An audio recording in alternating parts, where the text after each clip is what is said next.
So we'll start back at one, like Brian McKnight. All right, so talk to me. What are you doing right now to have successful open houses? Great question. It starts off not the day of, not setting up the signs like most people would think. Starts 7-9 days beforehand. Got to identify the property. Got to make sure that the neighborhood is good, something that you can stand behind. It's off of a major highway intersection. That way, Good traffic. good traffic. Actually having eyes on the signs that you'll be putting out later on as you get to the open house. Making sure you have your flyers, you're doing your posts. Few ways to get the neighborhood involved is calling the neighborhood, circle prospecting, door knocking is probably your best chance and opportunity to get face to face and invite them out, get a feel for the neighborhood. Doing the post, and then the day of, you're doing the signs. Now, I know we've all driven around and we've seen some signs where they have like 2 signs out, and that's it. Pitiful. Maybe that's all they had. They were doing the best they could. Maybe. I like a good minimum number. I think it's 60 signs. I think that's like, if you have the funds or your office has it, no one else is using the signs. I know other open houses That's are going funny on. because most places will say, yeah, you need at least like 10 signs. No. 60. That's your magic number. Yeah. Now I know where all the open house signs go every weekend. If you're not sweating before and after your open house, then you're probably not doing it right. That's a good point. Yeah. No matter what the weather is, but we live in Florida, so you're probably going to be sweating regardless. 60 to 100 signs, and I know that in other markets, other states, from our Tom Ferry events we've been to, I've networked with people, and some are doing 100, like strictly 100. So that map out, print out a Google map sheet of where your house is, do the due diligence, the planning of where your signs are going, what direction they're facing, on what corner, doing the balloons, the pinwheels. I like the pinwheels a little bit more because they're reusable, and balloons. They catch your eye. Yeah, they catch your eye. The balloons can either get cut on the sign or, weird things happen. And then, so the day of, you're putting the signs out, making sure that you have some refreshments, food, drinks, things like that. If you want to go as far as doing like the mimosas and things like that, kind of get people to loosen up a little bit, take a few sips, hang out. They want to hang out, get another free glass or something like that. So the open house isn't just an open house; it's an event. Right. So what about you? You've been having events, mega open houses. Yes, mega open houses. Nice. Especially the first 2 weekends, I would say, are like the biggest ones. Now, it's not quite realistic to spend a few $100s every month, depending on the listing, the area, so I'm not going to say every single one of them are mega events, but I still do hold it to a certain standard. I mean, I'm not just going in with a sheet, a sign-in sheet, and like, hey, help yourselves. What would it take for you to do a mega open house every weekend? The right listing in the right neighborhood. I mean, to a degree, you do have to make a return on your investment, and that's essentially what it is. So you kind of have to calculate and judge where that investment is and what product it's going towards. Obviously, a $200,000 house, you're not going to have much of a return if you're doing hundreds of dollars a weekend. Well, so the thing about the open houses is you can usually get a partner to sponsor with you. Okay. Like a title company, a lender, an inspector. I mean, most local businesses want your business and they'd be willing to partner with you, at least once a month on an open house. Yeah. So, as for your return on investment, you're usually looking at, a $5,000 to $10,000 commission from one client. If you're doing the open houses right, you should be getting like Multiple. 10 people to come in during that open house. And out of those 10, 20% usually will turn into at least a good lead. Yeah, that's fair. That's awesome. You're doing the right things. Keep doing it. I'll tell you a little bit how I like to do my open houses. So open houses are my bread and butter. I built my entire career off of open houses, especially in the beginning of my career. Building that foundation, nothing is better than an open house because people think you have listings. Right. They see you working. They see you walking in the street. They see you on social media setting up for it. You get a chance to go knock on the neighbors' doors and invite them to your open house. Really, open houses give you something to sell and a place to sell it, which is what you need in any business. Something to sell and a place to sell it. Open houses are really the key to success for realtors if you do them the right way. Like you were saying, have a mega open house. Make it an event.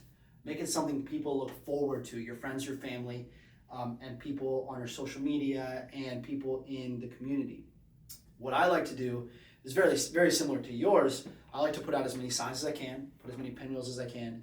I like to get them out early, maybe even the night before, depending on where it's at. Smart. Make sure you pick a good listing, one that's maybe a little newer to the market, or one that you've done before that you've gotten really good traffic through. Don't be afraid to reuse an open house. If you had a good open house, do it again and again and again and again and again and again. Abuse that open house because you don't get those very often. So make sure if you have a good one, you keep doing it, or you pick one with a good location that's new to the market, that's in a good area with good turnover. The other thing that you want to do is make sure you put out pinwheels, balloons, all that good stuff, but have a strategy for when people walk in. What are you going to do? What are you going to say? Where are you going to take them? What's the flow of the open house?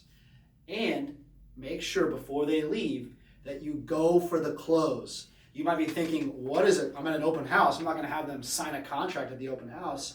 Remember, in this situation, a close is either an appointment to get them pre-approved or an appointment to see more houses. That is the close. It's a soft close at your open houses. Make sure you try with everybody who walks through that door. Go for some sort of close in one way or another to get an appointment with them, to get another appointment with them. And don't be too focused on the actual open house itself. Be focused on building rapport. Hi, my name's Ian. What's your name?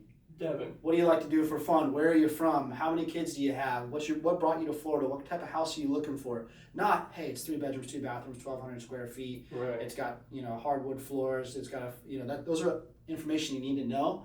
But it's more important that I build rapport with that person who comes through the door, so that way I can close them as they leave. And have them ask those questions. That way you're just answering what they want to know. They're going to ask you the questions they want to know about the house, if they're interested at all. Right. The other thing is follow-up. Many people will do a successful open house and then never follow up. You just wasted your weekend. You wasted your time. You wasted your money because you're not following up. You need to follow up. I like to follow up the day of. Right after I close down the open house, I'll send out a text to everybody who came and let them know, hey, thank you for coming. I'm gonna make good on my promises that I made while you were here. I'm gonna set you up on an automatic email list. I'm gonna get you in contact with the lender. I'm gonna do whatever else I said for you, and I'm gonna look for properties that are identical to what you told me you're looking for, and call you about them later on tonight. And then I call them. I say, hey, I found 123 ABC Street. Would you like to go see it on Monday or Tuesday or Wednesday? Something else that I've noticed you've done for your open houses with the follow-up, the immediate follow-up, is the personal videos. That's a great one too, yeah, and the follow-ups. Hey, John, thanks for coming to my open house today. I had a great time. I'm looking forward to speaking with you again to help you with your home search. If you need anything, let me know. I'm always a phone call away. Something simple. But honestly, the best strategy is the one you use. So have a strategy for follow-up, and remember, it's going to take you on average 7 times. You're going to have to contact somebody 7 times. A call, a text, a call, a text, a call, a text, an email, a call, a text. Or I'll go follow people on social media. I'll look them up on Instagram or Facebook, and I'll give them a friend request. Just makes it one more step personal. So make sure you follow up many, many times. I like to do the 10 days of pain where I call them and text them 10 days straight after the open house. But remember, the best strategy is the one you use. Absolutely.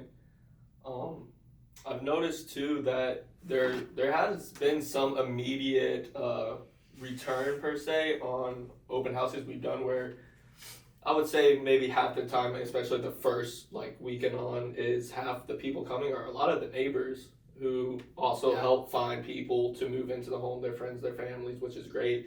But also they come in, oh, what's this house selling for? Can you come check ours out? Right. And so my advice for that is always have another agent with you at the open house. That way you can kind of split, go down the street, go tour their house and everything, because you want to have that sense of urgency and everything. Unless you're selfish like me, I like to take all the leads for myself. Right. If you have another agent with you, it's good for backup if you think it's going to be a really popping one. Right. Then you have to split leads. Yeah, that's fair. And also put out all your signs by yourself. That does there's pros and cons. Yeah, there's pros and cons, for sure. But for sure. Luckily, there's enough business to go around for everybody. Sure is. For those who work hard, there's plenty. Absolutely. What else are you doing right now? So, what is your strategy with for sale by owners? The strategy What for do you sale by tell me what's something you like doing right now that's getting you business? Being there for my inner circle, especially for anyone who's starting out in the business. Okay. You're probably going to get your first deals from your friends and family, and lean into that, and just be there for them. That's really so. Like social media, just messaging, commenting, like actually engaging with people and being authentic. And so for your sphere of influence, you're usually attacking your sphere of influence through social media. Not attacking. I'm showing them love. Well, attacking the approach. The approach. Yes. Yeah. The strategy. Absolutely. Your strategy, social media. Yeah. There again, just being real personable with them and being happy. Like, hey, I see your family's growing. Congratulations, and just little things here and there. A thing that I believe maybe Gary Vee says is jab, jab, right hook or something. Jab, jab, right hook. So a little bit of that. Give, ask. Yes. Okay. Give, ask. You give something, and then you ask. Right. And sometimes you don't even What does that mean? ask. Can you explain that? What is a give, ask? What is it? What are we even talking about? Adding value to people's lives, whether it's information, education, hands-on, helping people move. I mean, someone moving, go help them. They probably. So we're giving them something of value. We're maybe giving them a CMA or helping them move or giving them what's something you would give them, some information on the community or what's going on in the market, and you give twice so that you've built rapport, and then you ask, what are you asking for? A referral. It could be as simple as that. I mean, the list could go on as what you're asking for. Maybe, like I said, if you're helping them move, maybe if they're renting or something, like, hey, when you decide to buy a home, would you use my services? Mm-hmm. Just anything, really. I like that because the jab, jab, right hook, we're using that with our events right now. Mm-hmm. So we just had a Halloween event. We didn't really ask for anything. We did it for free for the community. We had a haunted hallway. We gave out candy. We had a bunch of grand prizes.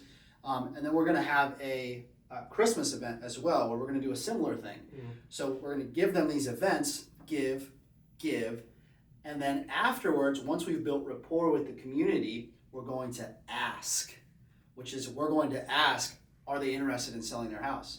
Are they interested in making a move in the near future? Do they have somebody that they know who they can refer to us who could use our service? Give, ask. Right. It's a great concept. Absolutely. So, and that's, the community, the people you do know, people you don't know. So tell me a little bit more about your sphere of influence is something you enjoy doing and you feel like you're getting results. Tell me a little bit more specifically about what you're doing. If I'm somebody who's listening, I'm a brand new agent who just joined Royal Realty. Okay. I want to know, what do you mean sphere of influence, and what do you mean, what are you doing to get business strategically from them? Okay, so if you're a brand new agent, the first thing, whether you're getting your license or already have your license, it's even better if you don't have your license and you're getting it, start posting about it. Okay. I'm so excited. I'm getting into real estate. Like, you're building up that morale and like passion. You're showing your excitement for it. So now you have people hooked on your journey. Mm-hmm. Like, they're waiting for you to say, boom, got my license. Do that if you're not doing it. And then the first thing, you go sign up under a brokerage, send out your announcement letter. Royal Realty. Send out your announcement letter. Something short, simple. Hey, just got into the business. I could use all your help. I would appreciate it. Something short and simple. You don't need to send them. So send out this announcement letter. Where and how? The easiest free way, DMs. Social media, right? Yeah, I would say Instagram because I think Facebook limits you like per day how many they spam you. Okay. Like they'll spam walk, whatever. Instagram I don't think does that. So copy paste. Just sending out a bunch of messages saying, hey, I just got my license. I appreciate it. If you sent anybody my way or if you thought of me in your real estate journey. Right. Yep. Something along that. So that's the first thing I'll do if you're new.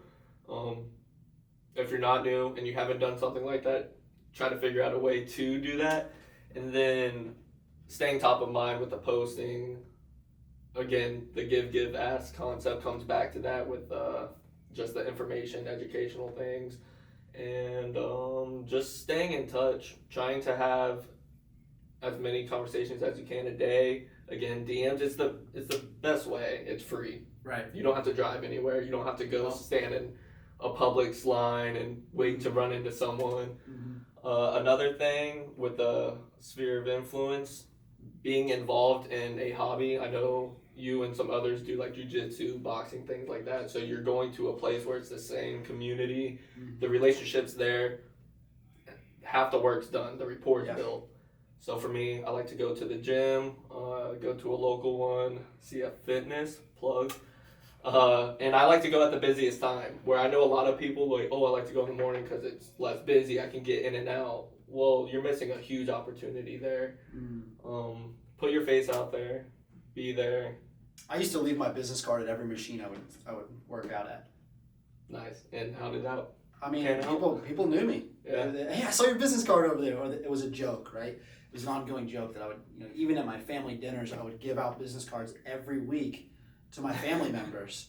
And they thought it was a joke, and, some of them were even frustrated, but at the same time, it works, because if you can do it to your family, then you can do it to your friends. If you can do it to your friends, then you can do it to strangers. If you can do it to strangers, you can do it to anybody.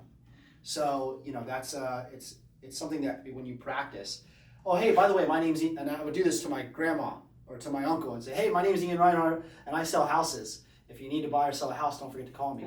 And I would just practice that, and I would practice it every week. And so even though it's your sphere of influence, and it's your immediate sphere of influence, it also sets you up to do that with strangers and people who are just out in the world. Right. I mean, that's a good point, too.